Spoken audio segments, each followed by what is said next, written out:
Shalom. So today we're going to look at Ecclesiasticus chapter 1 and verse 1. Right?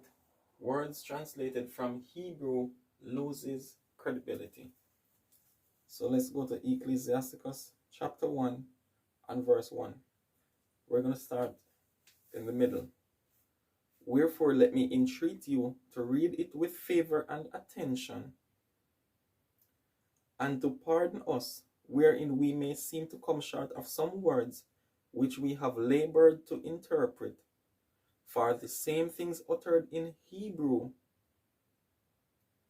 and translated into another language, into another tongue, have not the same force in them, and not only these things, but the law itself, and the prophets, and the rest of the books have no small difference when they are spoken in their own language. Right?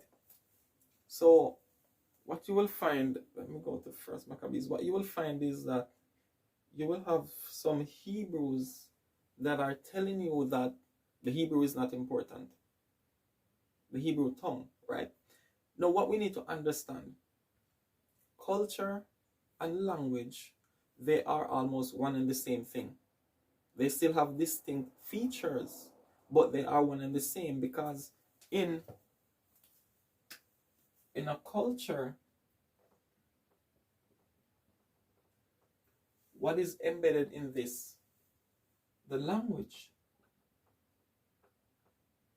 right? Meaning words that we use to communicate. That's one thing, right? But they have their distinct features. So when it's talking about Hebrew, is it only talking about a body of words, grammar, and so forth? No. What is there inside of a culture? We recently went over this in one of the other videos, talking about the constellations. What is inside of it? There is a knowingness.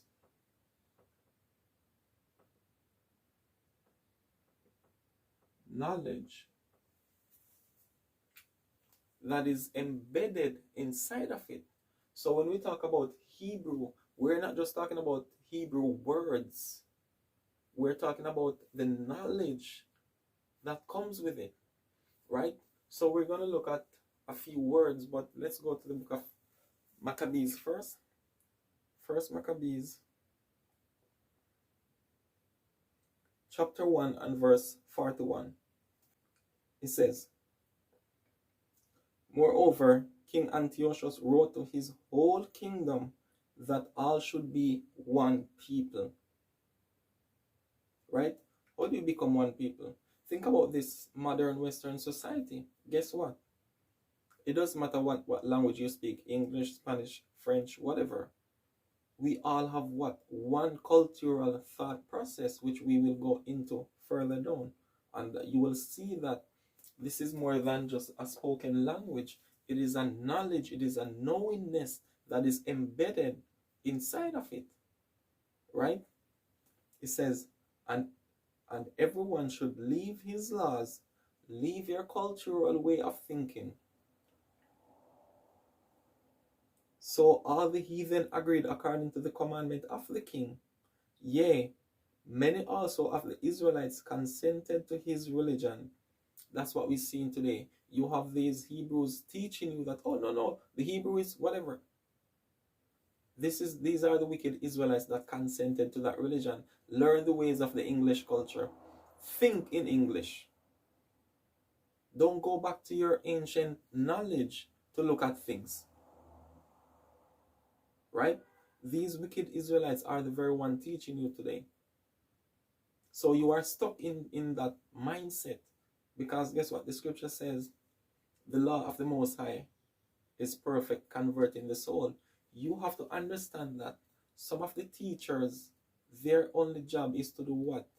Bring you to the realization that you are an Israelite. Their duty ends there.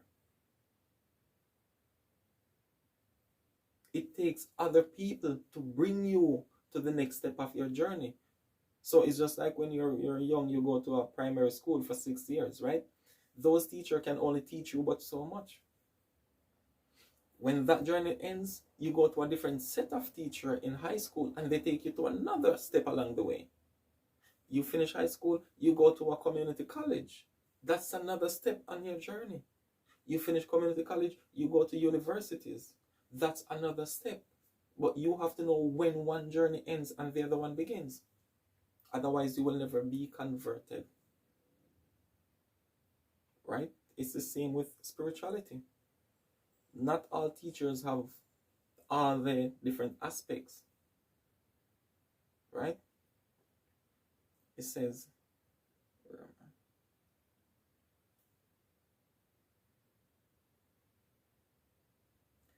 Yea, many also of the Israelites consented to his religion and sacrificed unto idols and profaned the Sabbath.